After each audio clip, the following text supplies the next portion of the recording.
कहानी की शुरुआत में हम बेन नाम के एक आदमी को देखते हैं जो पुलिस को कॉल कर रहा है। दरअसल बेन हर समय खुद को एक जुर्म की वजह से दोषी मानता है। अपने पास्ट में उसने कुछ ऐसे डिसीजन लिए थे जिसकी वजह से उसे आज तक अफसोस करना पड़ रहा है और इसलिए वो जिंदगी को जीना ही भूल गया है। यहाँ बेन पुलिस को कॉल करके खुद की सुसाइड का रिपोर्ट करता है और इसी के साथ कहानी यहाँ से फ्लैशबैक में जाती है। बेन एक मीट डिलीवरी कंपनी में अपने ऑर्डर के लिए कॉल करता है।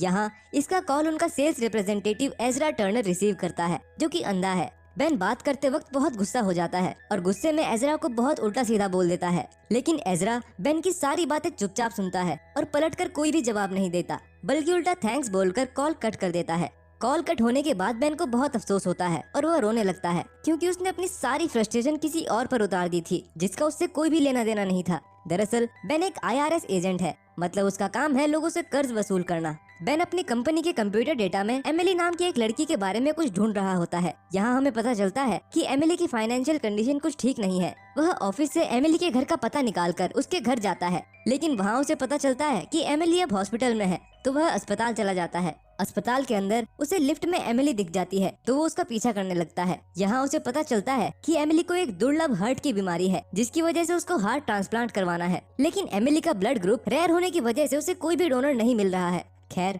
अब बेन को अपने पुराने वक्त की बातों की याद आने लगती है। वो बहुत खुश रहता था, लेकिन तभी एक कॉल की वजह से उसका सपना टूट जाता है। कॉल पर बेन का भाई था जो उससे पूछता है कि क्या तुमने घर से कुछ सामान लिया था। बेन सीधा उसका नाम में जवाब दे देता है। अगले दिन बेन एक ओल्ड एज होम में जाता है जहाँ का एडमिनिस्ट्रेटर स्टीवन गुडमैन है। वहाँ पहुँचकर बेन देखता है कि स्टीवन एक बूढ़ी औरत को दवाई खाने के लिए समझा रहा है, लेकिन बेन को देखते ही बातचीत करने के लिए वो उसे अपने ऑफिस में बुला लेता है। असल में स्टीवन ने IRS से कुछ कर्ज लिया था जिसे चुकाने में वो देरी कर रहा था, इसीलिए बेन उससे उस कर्ज के बारे में बात करने आया था। स्टीवन कर्ज के बारे में सुनकर बेन को अपनी बुरी हालत के बारे में बताता है कि कैसे उसका बोन मैरो ट्रांसप्लांट होने वाला है जिसके लिए उसे बहुत सारे पैसों की जरूरत है और इसीलिए वो अभी उसे पैसे नहीं दे सकता। लेकिन बेन को स्टीवन की बातों पर यकीन नहीं होता क्योंकि पार्किंग में उसे एक BMW दिखाई दी थी जो स्टीवन की थी।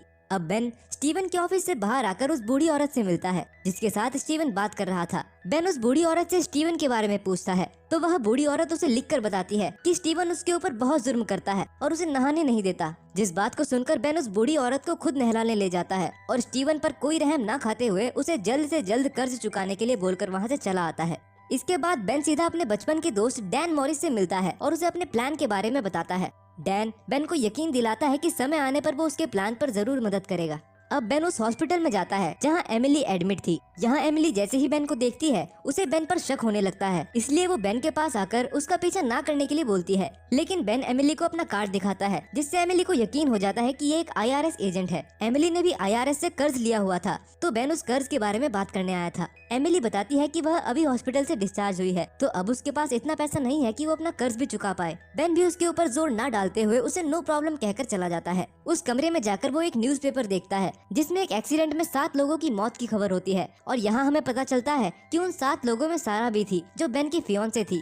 खैर, अगले दिन बेन एमिली के घर जाता है जहाँ एमिली उससे अच्छे से बात नहीं करती क्योंकि बेन उससे उसके कर्ज के बारे में बात करने आया था, लेकिन बेन उसके पीछे पीछे चलने लगता है, जिसके बाद एमिली उसे अपने घर में बुला लेती है। बेन एमिली को उसके कर्ज के बारे में बताता है और कर्ज चुकाने के लिए उसे 6 महीने का समय देता है। एमिली यह सुनकर खुश हो जाती है क्योंकि 6 महीने का समय उसके लिए अनएक्सपेक्टेड था। बेन वहाँ अपना कार्ड देकर वहाँ से चला जाता है। इसके बाद बेन अपने घर जाता है और वहाँ अपनी जेलीफिश के साथ साथ बाकी सारा सामान उस होटल के कमरे में शिफ्ट करा देता है, जहाँ उसका दोस्त डैन उससे मिलने आता है और उसे एक फॉर्म देता है जो कि किडनी डोनेशन का फॉर्म था। दरअसल बेन को अपनी किडनी डोनेट करनी थी, इसलिए उसने अपने दोस्त से इस फॉर्म को मंगवाया था ताकि किडनी डोनेशन की कागजी कार्यवाही पूरी हो सके। वह उस फॉर्म पर साइन करता है जिसको देखकर उसका दोस्त डैन थोड़ा भावुक हो जाता है और बेन से कहता है कि तुम जो काम कर रहे हो वो बहुत बहादुरी का काम है। खैर, अब अगले सीन में बेन जाकर एक महिला हॉली से मिलता है जो कि चाइल्ड एंड फैमिली सर्विसेज में काम करती थी। बेन उसे किसी की मदद करने की अपनी इच्छा बताता है तो हॉली कॉनी नाम की एक औरत के बारे में बताती है।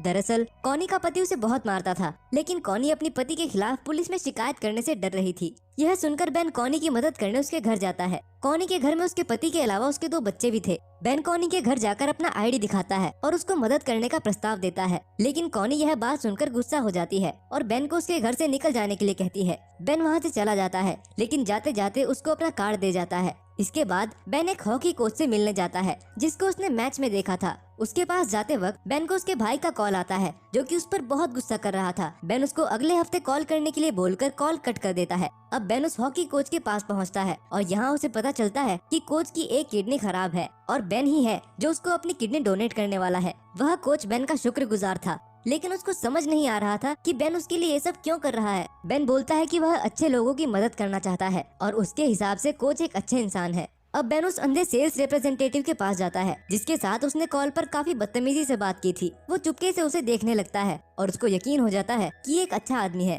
खैर, उसी रात एमिली बेन को कॉल करके बताती है कि सुबह उसके डॉग को घुमाते समय वो रास्ते में बेहोश हो गई थी और अब वो हॉस्पिटल में एडमिट है।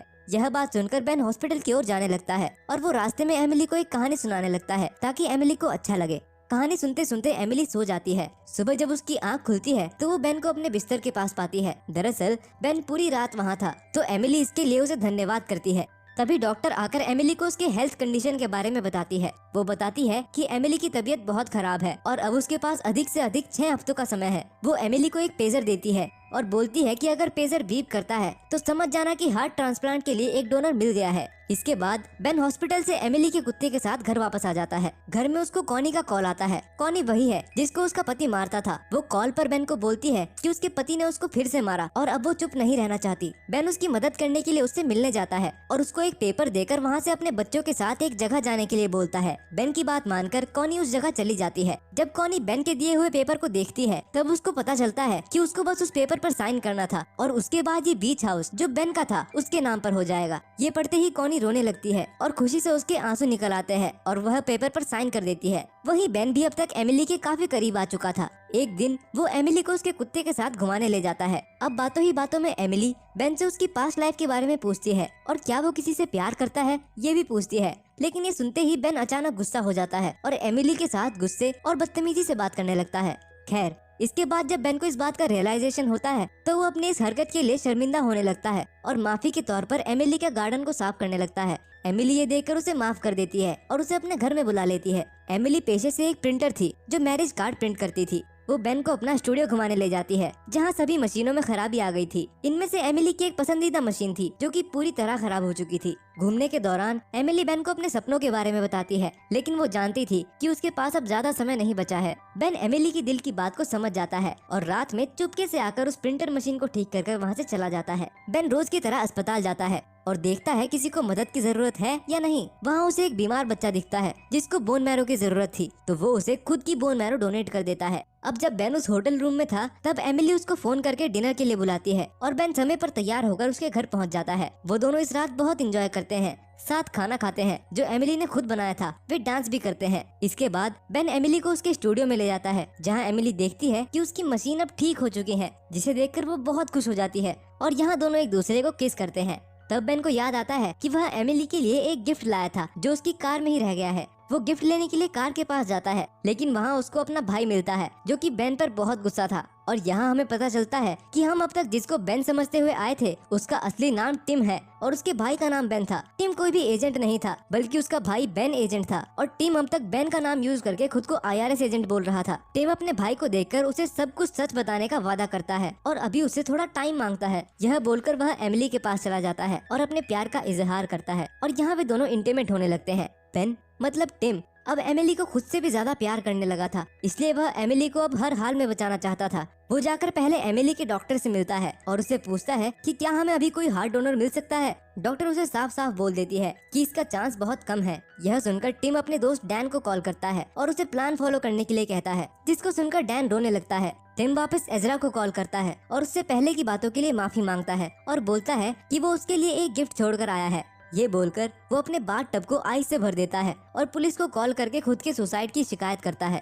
कहते हैं कि मरने से पहले इंसान की पूरी जिंदगी उसकी आंखों के सामने घूमने लगती है। वैसे ही टिम को अब उस रात की बात याद आने लगती है जिसकी वजह से वो अंदर से टूट गया था। और अब हमें पता चलता है कि एक रात जब वो अपनी फियांसे सारा के साथ कार में जा रहा था, कार चलाते वक्त वो किसी के मैसेज का जवाब देने लगता है और उसकी लापरवाही के कारण उसकी कार का दूसरी कार से एक्सीडेंट हो जाता है, जिसमें दूसरी कार वाले के 6 लोग और टिम की कार में सारा की मौत हो जाती है। और उस एक्सीडेंट का जिम्मेदार आज तक वो खुद को ठहरा रहा है और उन 7 निर्दोष लोगों की मौत की वजह खुद को मानता आ रहा है। और इसीलिए उस दिन से वह अपने पाप का प्रायश्चित करने के लिए लोगों की मदद करने के लिए घूमता रहता है। और आज आखिरकार वो दिन आ चुका है जब वह अपने इस पाप से पूरी तरह छुटकारा पाने वाला है। अब टिम अपनी जेलीफिश को उस बाथटब में डाल देता है, जिसके बाद उस जेलीफिश के डंक से टिम की मौत हो जाती है। उसने बाथटब में पहले से ही आइस भर दी थी, जिससे उसके किसी भी ऑर्गन को कोई नुकसान नहीं होता। इधर एमिली के पेजर पर बीप होती है, जिससे उसे पता चल जाता है कि उसे कोई डोनर मिल गया है। अब एमिली का हार्ट ट्रांसप्लांट होता है, लेकिन उसको यह बात बिल्कुल भी नहीं पता थी कि यह हार्ट उस आदमी का है जिससे अब वो प्यार करने लगी थी।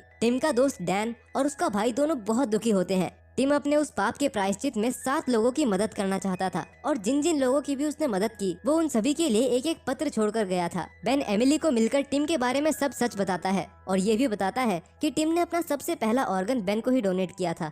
एमिली ये सारा सच जानकर बहुत दुखी होती है और रोने लगती है। कुछ दिन बाद एमिली एक कॉन्सर्ट में जाती है, जहाँ पियानो और कोई नहीं बल्कि एजरा ही बजा रहा था। टिम की आंखों से वो अब इस दुनिया को देख पा रहा था, और अब वो एक हाई स्कूल टीचर बन गया था। एमिली जाकर उससे मिलती है और उसको देखकर रोने लगती है। वह एजरा में टिम की आंखों को पहचान पा रही थी और उसकी आंखों में आंखें डालकर आखिरी बार टिम को महसूस करती है। एजरा यह देखकर सब समझ जाता है और वह एमिली को एक हग करता है ताकि उसका दर्द थोड़ा कम हो सके। टिम ने यहाँ अपनी जान देकर कई लोगों को जीवन दान दिया था। हकीकत में ऐसा कर पाना शायद बहुत मुश्किल है, और यही होता है इस शानदार कहानी का दी एंड। तो दोस्तों